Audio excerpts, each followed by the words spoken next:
and welcome to the 206. My name is Marc, coming to you from Seattle, Washington, and this is Twitching It Up, a Twitch streamer interview series.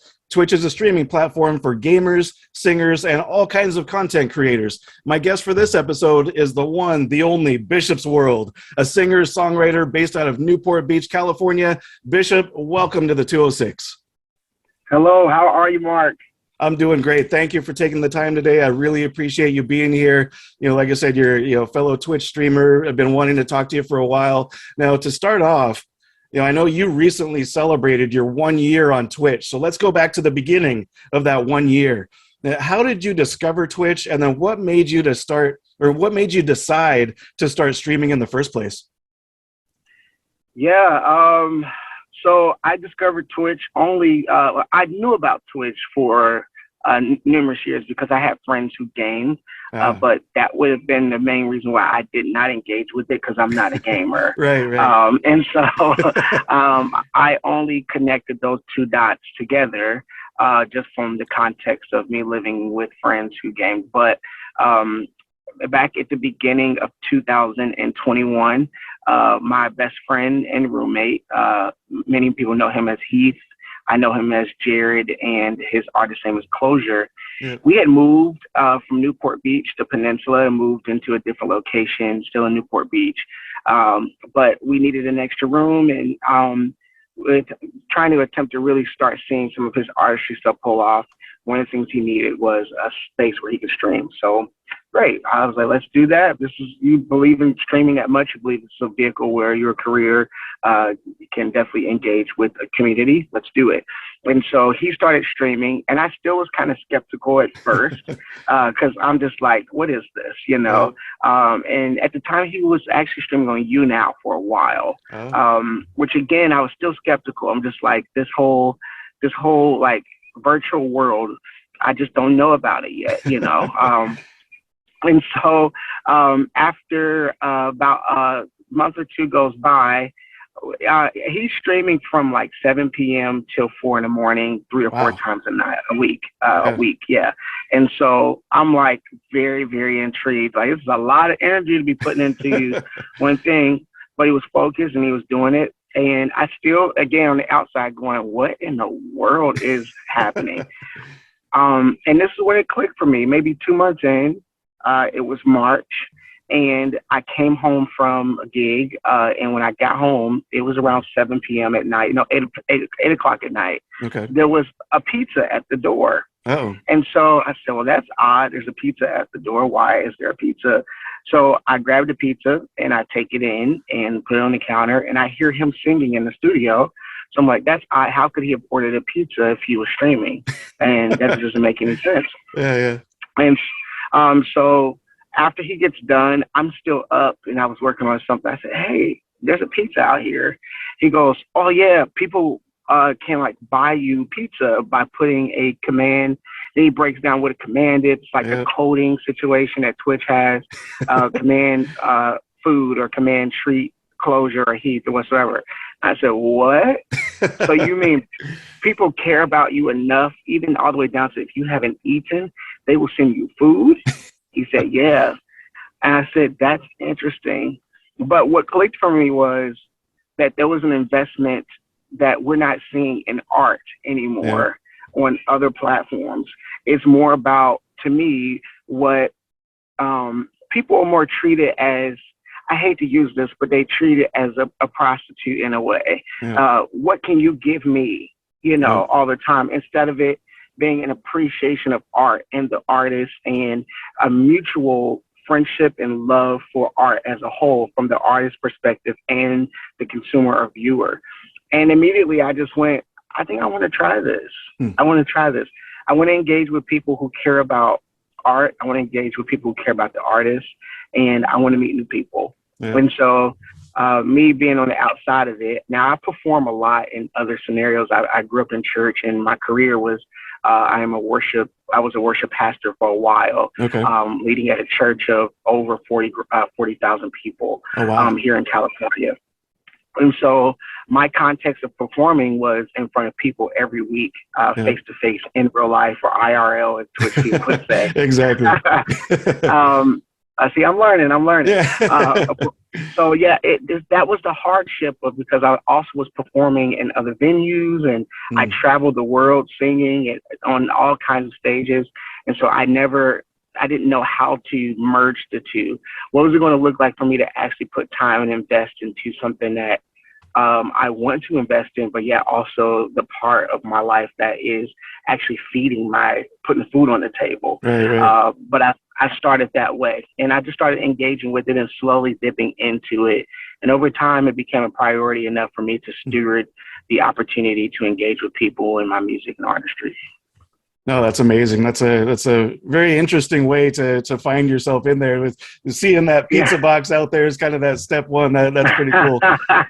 Now, the pizza box is the story. Yeah, definitely. Now, for Twitch streamers especially, it's a pretty well-known fact among the community that tech issues and other unexpected things are going to pop up during a stream. Now, it seems like you had a bit of a leg up sharing the studio space with Heath, known as Closure. Now, but what was the biggest challenge for you as you were first getting started?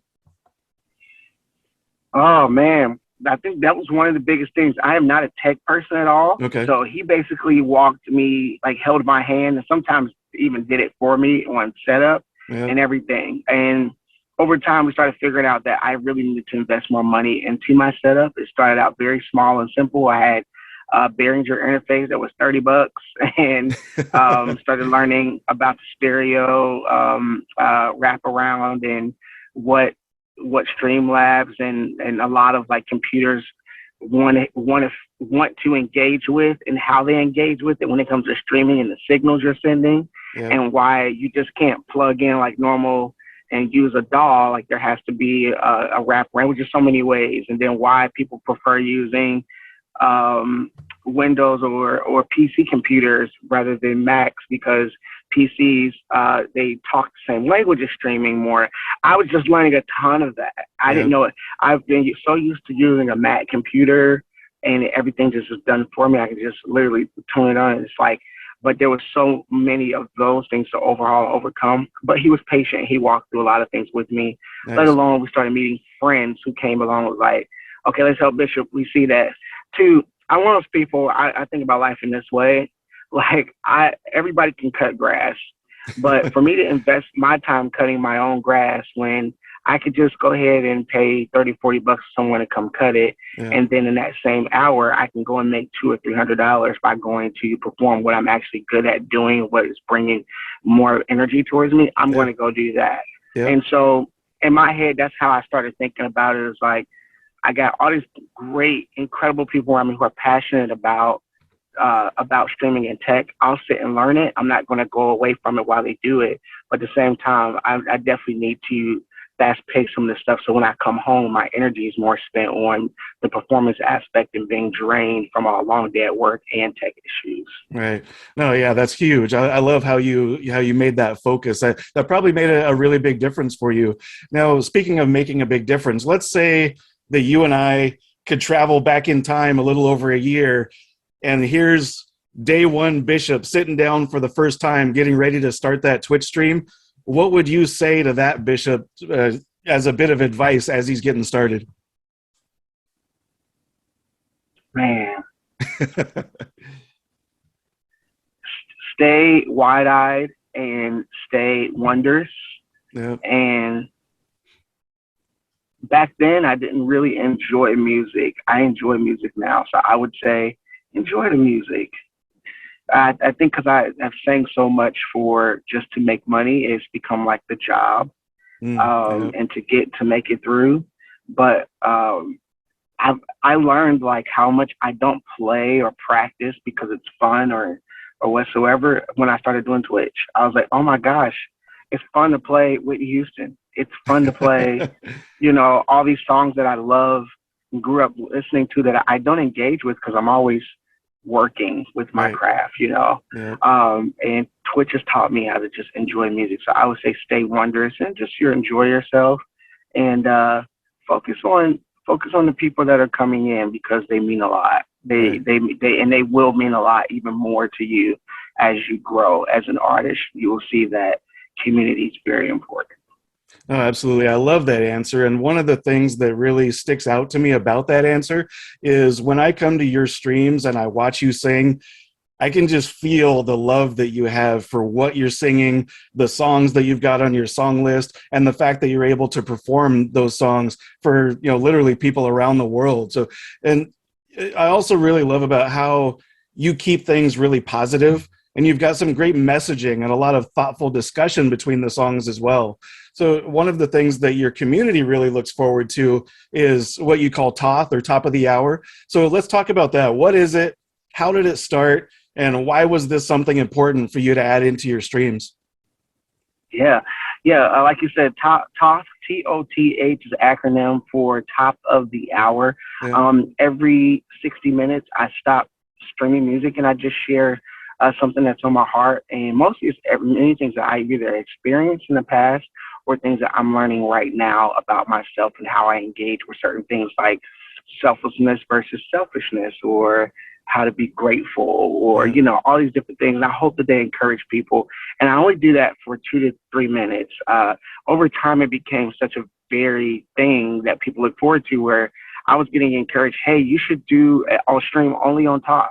So we started that recently. It's like, let's do a stream for an hour and a half, just having a conversation. I didn't know that you want to hear me talk, but as I grew up in church again, so my grandpa was the pastor. Or I'm very charismatic in communication, but I never thought that someone would want to actually hear me talk. Mostly people want to hear me sing. So that was unique. And it started because I literally just one day after a song, I just started being real and talk about why that song means a lot to me. And it kind of opened up to a big conversation on Twitch. And over time, it's like, all right, well, I guess we should make a thing. Some people were like, this really touched me. Thank you for saying that. And it's my life's mission and goal and vision to change the world around me. And if my words are doing that and making someone feel better, or helping them take the next step they need to take in life, or I'm down to do that. I'm not that much of a person that needs to have self-fulfillment for my own life. I have a lot of that, but to take 5 to 10 minutes to share something that could transform somebody's day who's about to give up, that's what makes me happy. So, I love doing that, and that's a big part of Bishop's World every Tuesday, Thursday night. Yeah, no, absolutely. I love that, how it's kind of developed from a just talking about a song, and then next thing you know, it's a segment. And I came into your stream, it was a week or two ago, and you're reading stuff out of a book that you had prepared for these different things, the advice that you would then expand on and talk about it. I was like, man, this dude is really doing something here. And that really got me engaged in what you were talking about. And honestly, it made a difference for me. So thank you for exploring that as an option rather than just singing. It's amazing stuff. Now, Bishop, I remember the first time I joined your stream. I don't know if you remember this, but it was thanks to a raid from our mutual friend, JayneRio. And it's funny you had mentioned pizza earlier, because you might remember this. One of the things that we talked about was you and I ended up having a bit of a disagreement about pineapple on pizza, right? So I'm glad you remember that, because that's one of the things I'm like, you know what? I don't agree with this guy, but he's cool, and he's got an amazing voice. For those that don't know, I'd mentioned that it was a raid from JayneRio. For those that don't know what a raid is, when a streamer is ending their day, they can have Twitch bring everyone who is watching to another stream to help support similar types of creators, or to support someone new. So that's how I discovered you. But yeah, when we all settled in and you started to sing, I was just blown away. And your voice, seriously, it's like some crazy magical spell you put on people that are watching you. So wow. Yeah, and then throw in the pineapple on pizza topic. Like I said, I was sold immediately. So thank you for bringing me into your community. But one thing I wanted to know is, what are some of your, we talked about singing, obviously. What are some of your go-to songs that either you love singing or are popular viewer requests, as far as the different covers that you do? You had mentioned Whitney as an example a minute ago. Yeah, I sing a lot of Whitney songs. I think Whitney, like a lot of the 80s songs in general, when you go to karaoke, what are people singing? They want to sing like, Michael Jackson, Whitney Houston, Patti LaBelle, Mike McDonald, songs that are like classic, any rock songs whatsoever.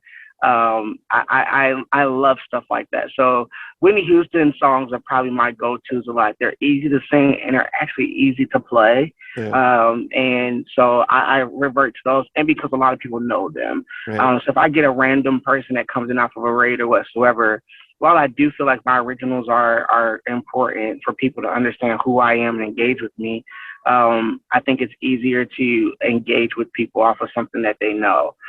So I definitely, I revert to Whitney songs. Also love Jasmine Sullivan. There's a song called Lost Ones that I really love singing. It's a song that I feel like I've lived. And when I first heard it, it's really sad. It's very sad. But in transparency, I do think like it really captivated like a point in my life where I really lived that out. And the first song is you know when you lost one, a good one, when you lost one. You go out and you F different people just to reap all the precautions. You drink and you drink and get drunk because you feel like it's your only option. And I literally was like, yeah, because in my brain, I know for sure that I'm identifying with the season in my life where that was the answer for heartbreak. So anyways, that's one of my favorite songs to sing. And then I love singing my originals. I do. If I had to pick an original, it would probably be, and it's hard. It's so hard. Probably, I would say the one that has like the meaning to me that's very in depth would be one I haven't released yet, but it's called Blame. Blame has a lot of depth to it, and probably No Man's Land as well, which is another one that I have released already. Yeah. No, those are great examples. And, I love that you talk about Jasmine Sullivan as well, because I think she's an artist who a lot of people are really beginning to appreciate again because of Twitch in a lot of ways. Right. So, otherwise, I think there's a lot of people out there that wouldn't even know, who an artist like that is. So how do you feel about that, of taking artists or songs that are real close and intimate to you and getting them out there to your audience so you can share that with them? Yeah, I love that. I think this is the beauty of Twitch for me too, because a lot of people, like every artist has their own following. Jasmine Sullivan has a decent following. Like probably about 10 years ago when she came out with the song, 10 or 12 years ago with Missy Elliott was her producer. She had Lions, Tigers, and Bears. She had a whole bunch of different like hits, Bust the Windows Out Your Car, all that stuff. But like the small community of R&B followers that followed her didn't realize who she was until they heard Amber Riley sing Lions, Tigers, and Bears and Bust the Windows on Glee. And it was like, whoa, what's that song? Who is that? Okay, let me go find that song, you know? And I think it's the same thing for Twitch. A lot of people are finding out, like, who was Jasmine Sullivan? Well, who wrote that, And also it gives people opportunity to hear your interpretation of a song as well, and how you interpret it and how you will express it. I've heard many versions of certain songs, like Adele's song, and so many people sing Coldplay songs. I know that one that's famous is what's the one, When Tears Stream Down Your Face, Lights Will Guide You Home. I can't remember the name of it. But I've heard so many people sing that song, and everybody sings it differently. But yet everybody's aware, like, oh, that's a Coldplay song, because it shows up in the title. So it's giving the artists who are really pouring so much creative, like, entertainment into our society for us to enjoy, giving them props and where it's due, because they've done incredible work. No, absolutely. Thank you. And I think Coldplay is another great example. Like for me, I had always heard of Coldplay and I knew who they were, but I didn't really know their music. But since I've been watching streamers on Twitch, including yourself or people like Jayne and that we mentioned and Close Your Club, I'm really starting to get to know these songs and get to know these artists. So that's fantastic. I love that you're able to explore that. Now, Bishop, you'd also mentioned your original songs. People can request those. You have some of them on your Spotify channel. We saw a clip at the beginning of this video of your song Something. So tell me about that song in particular. It's called Something. And just in general, what are your thoughts and emotions about having your own original songs out there for the world to hear? Yeah, I wrote Something. It was the first pop song I ever took a stab at. Again, I grew up in church. I've written a lot of gospel and contemporary Christian music, inspirational, motivational music. And so when I released my first record, Lost and Found, back in 2019, when I finished that, I wanted to say more to God, but I felt like in the context of church, there's only so much you can say. Right. And so I wanted to talk about the relationship that I had just gotten out of that broke. I was pretty broken. Yep. And I also was realizing how I didn't value myself. And I felt it would be weird to talk about that in the context of walking in church through music, because mostly people come to church to sing songs that are singing towards God, not mostly about themselves. Right. So I said, let me take a stab at writing how I feel. I wrote how I felt, and I was playing around on Ableton, well, Logic at the time, actually. And I realized, like, okay, I need help to get this to where it needs to sound. So I called Closure, Heath, and he was living in Orlando. I said, I'll fly you out to California, and I would love if you could help me write my songs, my pop songs. I really want to write this stuff. Wow. So flew him out, and we spent 3 days just writing and demoing that song out. And Something was the first one we finished.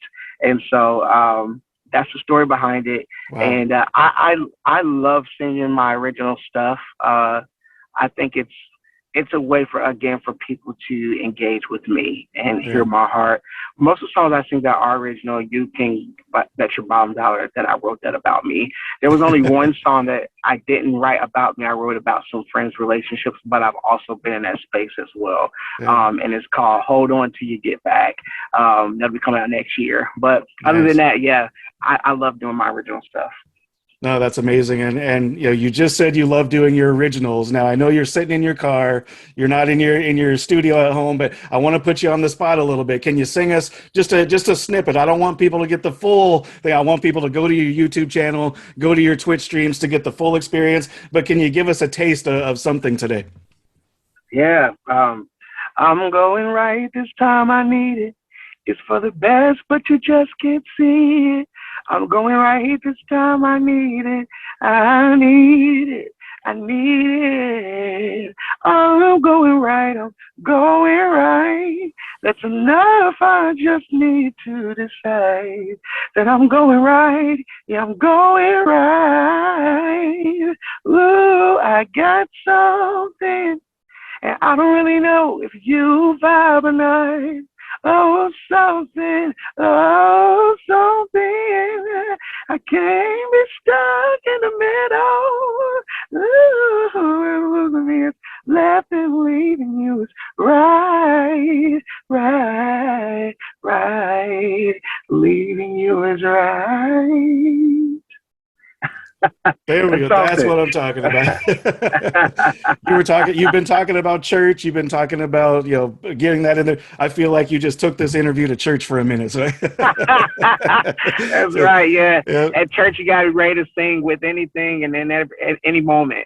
Yeah, no, absolutely. Bishop, thank you for doing that. That was amazing. I love it. And with that, thank you, Marc. You know, oh, you're welcome. Thank you. And with that, I think it becomes clear how you bring people together with your voice, you know, with your music. And one of the things that I love about Twitch, and you had mentioned this earlier, this specific word, but is the community aspect. So taking that a step further in the conversation, I want to ask you about Mogul House. So Bishop, what is Mogul House? Who is the Mogul Collective? And what is this all about? Yeah. Mogul House is a label that works hard to develop spaces where we celebrate and amplify the creative voice. And we started Mogul House. It first originally started out 10 years ago. A friend of mine in college had a conversation with me. He said, what do you want to do? So I just want to empower creatives. I get all these questions all the time about how are you doing what you do, Darius? I want to do this. I want to do this. Okay, great. And I was like, I'm passionate about seeing people come together, but I did not have the exact strategy and plan for this. You know, we started a lot of things. Started a collective. We called DS Collective for a while. Darius Collective. We had a lot of creators under that. We started editorial kind of piece magazine, blogging thing to celebrate creatives, but nothing really stuck. And then one thing that really kind of like came out to me one day, talking to Closure, was, man, I think all of our team is passionate about music. Let's take the net here and let's stop going after 20 fish and go after one fish. The fish that we're all passionate about is music. And so fishing analogy, so I love fishing. So yeah, we really, really wanted to start equipping and developing and creating and celebrating artists. And so that's what we did. We created Mogul, our first like initiative for Mogul, so we could make money to buy things for our stream and start doing stuff for events. Was a bake sale at the end of 2020. It was the first thing that we ever did, and literally our team put together. I got in the kitchen. I love cooking as well. Made banana pudding, made all these desserts, and we sold close to over like $500 to $1,000 worth of goods. Yeah. And it was just incredible. People donated goods too. It was just such a cool thing to see our community come together. But that was the initial thing to start launching. How are we going to celebrate creative? So we do that through two different ways. One, we have events, Mogul House Live, which happens every Saturday night, and we stream those performances. We invite artists where they get to sit down in our studio and we have a conversation with them. And in between the conversation, they perform their songs. And that's streamed live every Saturday. And then we also do an event called Untapped. That's about 3 to 4 times a year where we do Untapped. And that is an event where the undiscovered artist is discovered. It's in person, in real life, so you can come to it in person, and it's streamed online as well. It is a concert series, and we really want people to experience artists in a big way, and we believe that we're becoming that platform we can do so. But it is also it's a creative community. It is bringing and binding creatives together to help understand what it means to celebrate and be inspired by one another.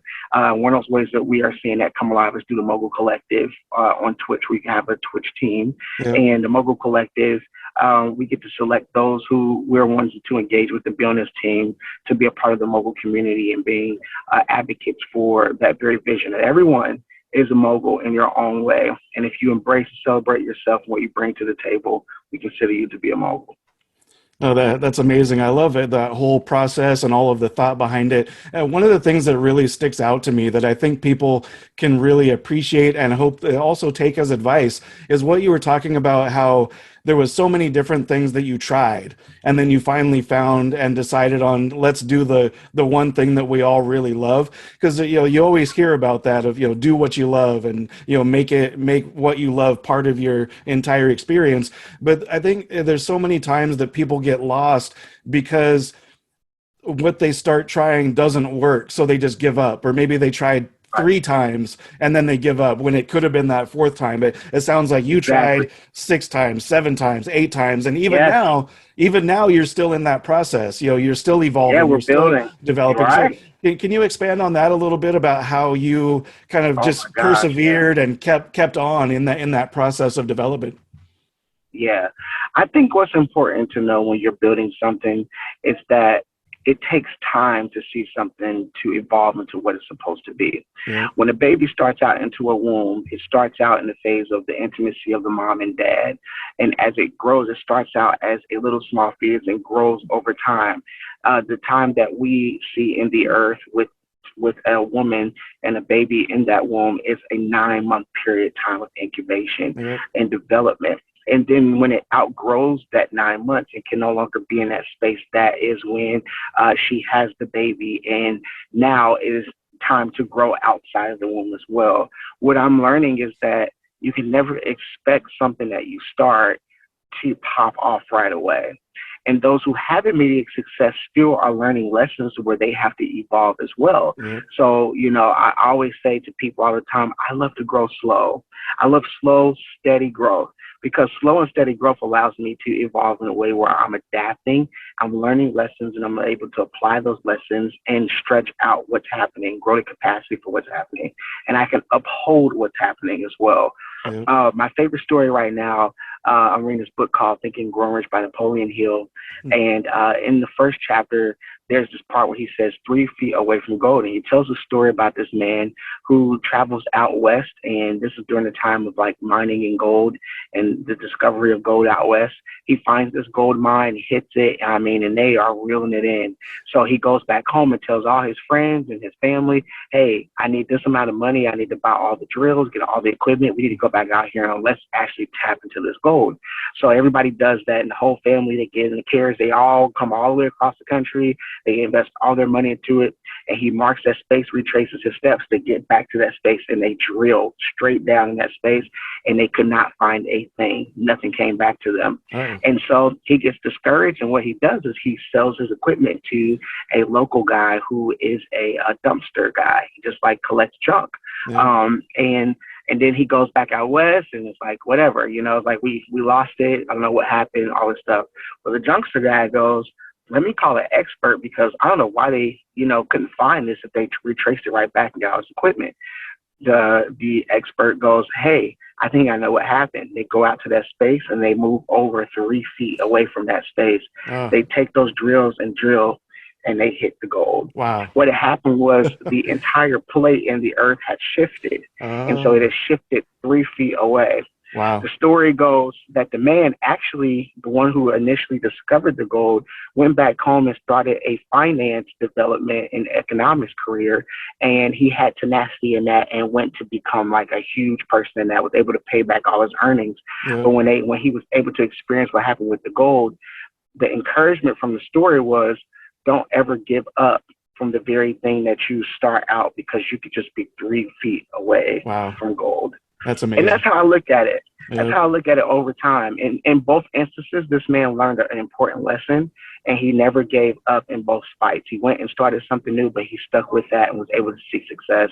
And that's my whole view of life is, I'm always 3 feet away from gold. If I give up because something doesn't work out right away, it does not mean that it's not going to happen. It just means that God is teaching me a lesson so that I can apply it, because I'm just 3 feet away from gold. Oh, no, that's an amazing story. I love that. Thank you for sharing that. So that's a inspirational, something that people can really learn from. So thank you for sharing that. Now, speaking of inspiration, who inspires you? As you mentioned, we talked about the singers like Whitney and Jasmine Sullivan. Who else out there inspires you as a singer specifically?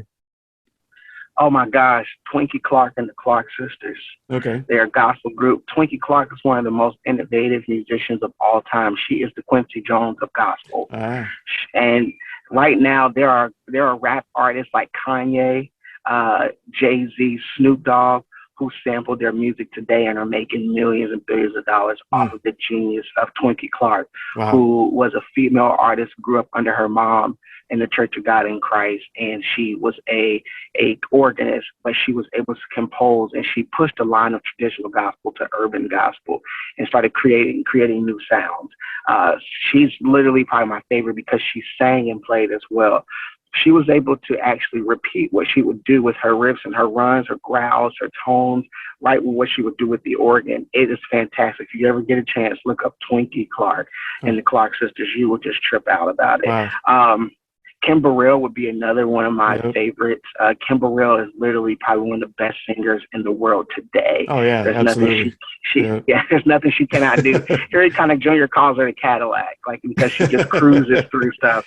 So yeah, she would be my, probably my second. Vocally, as far as men go, I have a lot of different, when it comes to tones, I like a lot of tones from men that I really, Fred Hammond would be, he's a gospel guy. He has a great tone, as well as the lead singers for the Paper Kites, as like an alternative rock band. I love his tone. I listen to his tone a lot. So I'm very eclectic in my music choices and trying to really engage with different styles so that my tone evolves over time as well. Oh, that's amazing. Now, I love the fact that I was halfway through that question and you were ready to burst out with your answer. Oh, yeah. You're like, I know exactly where this is going. Let me get this out there. Yeah. Oh, yeah. I'm always ready to talk about Twinkie. Yeah, definitely. Now, on a different angle on that, who inspires you that's not a singer? Bishop T.D. Jakes will be the number one. Yeah. I always used to say I want to be just like Bishop. I remember when I first started losing my hair, I was not afraid to cut it all the way off. I cut it off so fast, and I grew my beard because I wanted to look just like him. But I love Bishop T.D. Jakes. He's probably one of the most inspirational people because he's a church man with a very similar background to me, but also he has his hand in so much in the industry of art and writing and business, economics. And it was cool for me to see that you don't have to just be limited to going to church on Sunday and not be able to engage with so many other things. And so he's probably my number one. I love Oprah. I love everything that she stands for. I think she's incredible. She's innovative, and also very honoring to the African American heritage and culture. Let's see, someone else. I love P. Diddy. And P. Diddy and Rick Ross will be two of my favorites because of just their mogul mentality in business and music as well, and how they're able to have their hands so much. I've learned so much from them. I have their books. I get their clothes. I buy their products, their alcohol, all of it. I just love what they're about and how they engage with the world today. And I think, I would say that was my top four. No, those are great examples. And I like the fact that all of those people have such a vast diversity in what they do. They're not just you can't label them as just one thing. Especially like P. Diddy, for example. He does a million things and he's constantly thinking of a million more. So I love those examples. So thank you for going into that. Now, Bishop, this is always my final question. So when you look back on your personal Twitch journey, everything you've learned, all the people you've met, all the experiences you've had, what is the first thing that comes to mind that makes you feel gratitude?